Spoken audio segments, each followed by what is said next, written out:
கர்த்தருடைய பரிசுத்தமான நாமத்திற்கு ஸ்தோத்திரம் உண்டாவதாக. இன்றைக்கும் நம் தியானத்திற்கென்று எடுக்கப் போகும் வசனம் 1 கொரிந்தியர் 15ஆம் அதிகாரம் அதன் 57வது வசனம். நம்முடைய கர்த்தராகிய இயேசு கிறிஸ்துவினாலே நமக்கு ஜெயம் கொடுக்கிற தேவனுக்கு ஸ்தோத்திரம். இங்கே அப்போஸ்தலனாகிய பவுல் கொரிந்து பட்டணத்தில் உள்ள சபைக்கும் விசுவாசிகளுக்கும் எழுதுகிறான், நம்முடைய கர்த்தராகிய இயேசு கிறிஸ்துவினாலே நமக்கு ஜெயம் கொடுக்கிற தேவனுக்கு ஸ்தோத்திரம் என்று. நாம் கிறிஸ்துவை உடையவர்களாக நாம் வாழ்ந்து கொண்டு இருக்கும்போது ஒவ்வொரு நாளும் நமக்கு ஒரு சில போராட்டங்கள் உண்டு. அந்த போராட்டத்திலிருந்தெல்லாம் ஜெயம் எடுக்கும்படி, ஜெயம் எடுத்தவரை நாம் விசுவாசிக்கும் பொழுது ஜெயம் கர்த்தரிடத்திலிருந்து நமக்கு வரும் என்பதை அப்போஸ்தலனாகிய பவுல் அங்கிருக்கும் விசுவாசிகளுக்கு தைரியப்படுத்துவதற்காக எழுதுகிறான். நம்மளுடைய வாழ்க்கையிலும் அநேக முறை தேவனை விட்டு பின்வாங்கி போகும்படி போராட்டங்கள் அநேகம் உண்டு. கிறிஸ்துவின் விசுவாசத்திலிருந்து வழி விலகி போகும்படி போராட்டங்கள் ஒவ்வொரு நாளும் நமக்கு அநேகம் உண்டு. நாம் அதிகாலையில் எழுந்து ஜெபித்து கொண்டிருப்போம். ஆண்டவர் சமூகத்தில் இன்னும் நாம் சேர வேண்டும் என்று எண்ணி எண்ணி ஒவ்வொரு நாளும் ஆவிக்குரிய ஜீவியத்தில் நாம் வளர்ந்து கொண்டிருப்போம். ஆனால் ஏதோ ஒரு சிந்தனையின் நிமித்தமோ ஏதோ ஒரு போராட்டத்தின் நிமித்தமோ நமக்கு நேரிடும் அந்த சிந்தனையின் கட்டுப்பாடுகளின் நிமித்தம் நாம் தேவனை விட்டு பின்வாங்கி போவோம். நாம் இனி எதுக்கு ஜெபித்து, இதுதான் நடக்கலையே, ஒருவேளை நான் ஆண்டவரை விட்டு பின்வாங்கி போய்விட்டேனே என்ற குற்ற உணர்வு நம்மை பிடித்து கொண்டு விடும். பழைய ஏற்பாட்டின் காலத்தில் ராஜாக்கள் யுத்தங்கள் செய்து அடுத்தவர்களை ஜெயமெடுத்து அவர்களுடைய எல்லையை விரிவாக்கி கொண்டிருப்பார்கள். ஆனால் இயேசு கிறிஸ்து இந்த உலகத்திற்கு வந்து நம்மளுடைய பாவங்களுக்காகவும் மீறுதலுக்காகவும் அடிக்கப்பட்டு அதை ஜெயித்து 3ஆம் நாளில் உயிர்த்தெழுந்தது நிமித்தம் நமக்கு எதிராக எந்த மனுஷனும் நிற்க முடியாது. ஏனென்றால் எல்லாவற்றையும் ஜெயமெடுத்தவர் இப்பொழுது பிதாவின் வலது பாரிசத்தில் வீற்றிருக்கிறார். அதனால தான் இங்கே எழுதப்பட்டிருக்கிறது, கர்த்தராகிய இயேசு கிறிஸ்துவினாலே நமக்கு ஜெயம் தருகிற பிதாவாகிய தேவனுக்கு ஸ்தோத்திரம் என்று. புதிய ஏற்பாட்டின் காலத்திலே நம்மளுக்கு மனுஷர்களோடு மாம்சத்தோடும் இரத்தத்தோடும் அல்ல. எபேசியர் 6ஆம் அதிகாரத்தில் 12வது வசனத்தில் இப்படியாக எழுதியிருக்கிறது, ஏனெனில் மாம்சத்தோடும் இரத்தத்தோடும் அல்ல, துரைத்தனங்களோடும் அதிகாரங்களோடும் இப்பிரபஞ்சத்தின் அந்தகார லோகாதிபதிகளோடும் வானமண்டலங்களில் உள்ள பொல்லாத ஆவிகளின் சேனைகளோடும் நமக்கு போராட்டம் உண்டு என்று. அப்போ நம்மளுடைய போராட்டமே மனுஷர்களோடு அல்ல.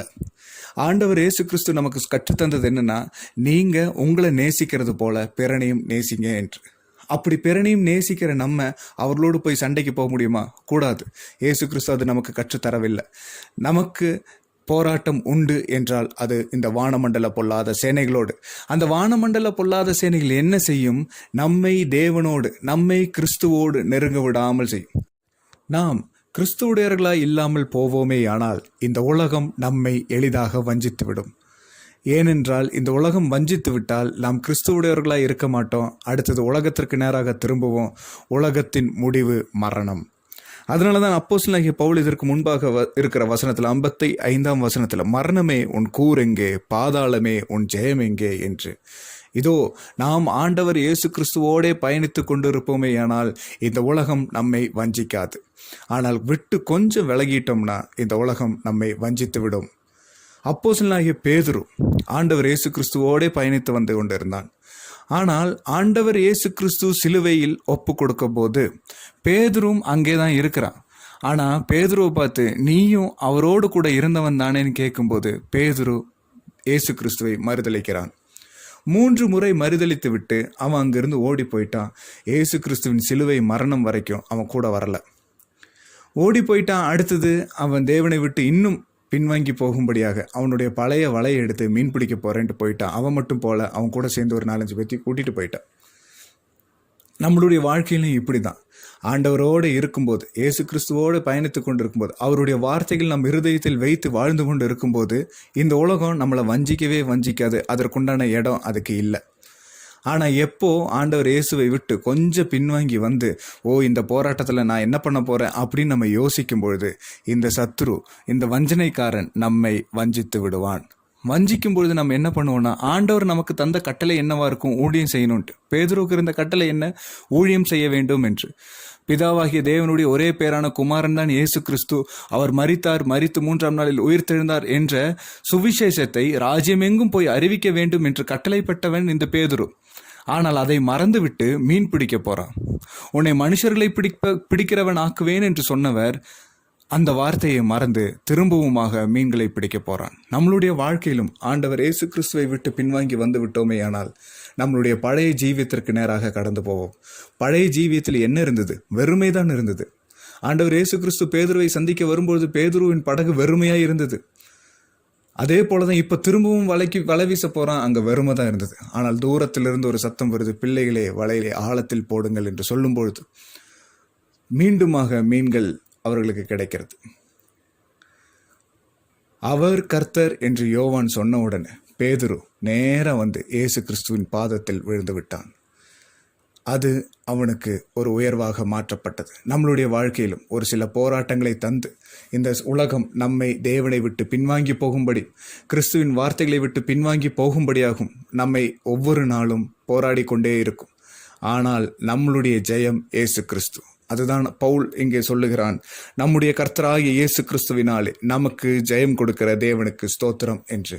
இன்றைக்கும் தேவனோடு இருக்கும்பொழுது தேவ உறவிலிருந்து பின்வாங்கி போக வைக்கும் ஒரு பிரச்சனை உங்களுக்கு உண்டு என்றால் அந்த பிரச்சனையை தூக்கி போடுங்க, கர்த்தரை முன்பாக வைங்க. உங்களுக்கும் கர்த்தருக்கும் நடுவில் இருக்கும், நமக்கும் கர்த்தருக்கும் நடுவில் இருக்கும் எந்த பிரச்சனையானாலும் அந்த பிரச்சனையை தூக்கி போட்டு கர்த்தரை வைங்க, இயேசு கிறிஸ்துவை நிறுத்துங்க. கர்த்தர் உங்களுடைய எல்லா பாடுகளிலிருந்தும் எல்லா பிரச்சனைகளிலிருந்தும் அவர் நம்மை விடுவிக்க வல்லவராயிருக்கிறார். உங்களுக்கு ஒரு சில போராட்டம் இருக்கும்.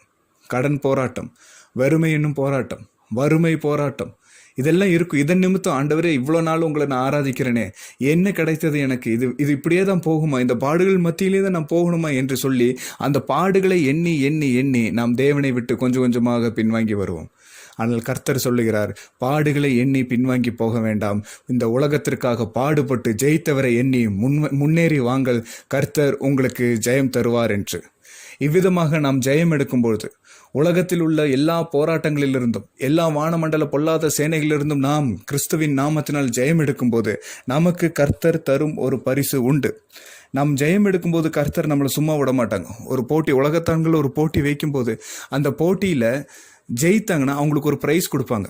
உலகத்தானே அப்படி கொடுக்கும்போது உலகத்தை சிருஷ்டித்த சர்வ வல்லவருடைய குமாரன் நம்மளுக்கு எவ்வளவாக தருவார்?